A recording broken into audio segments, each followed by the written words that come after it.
Hindi na naman nga mapigilan ng mga netizens ang magkomento tungkol sa magjowang artista na sina Jericho Rosales at Janine Gutierrez.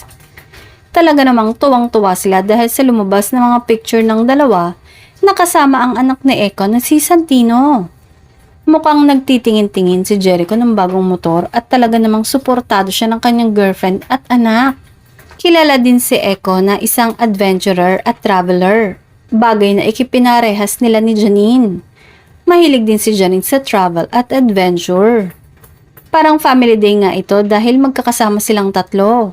At hindi lang basta labas ang nangyari sa kanilang tatlo dahil spotted sila sa import house na isang motorbike dealer kung saan makikitang mga vintage bikes ang naroon.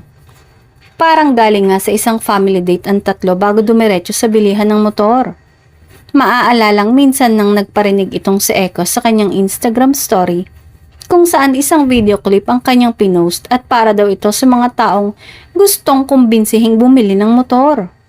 Hindi pa sure kung tumingin pa lang sila pero knowing Jericho and Janine, parang nakipag-deal na sila para sa kukunin nilang bagong motor.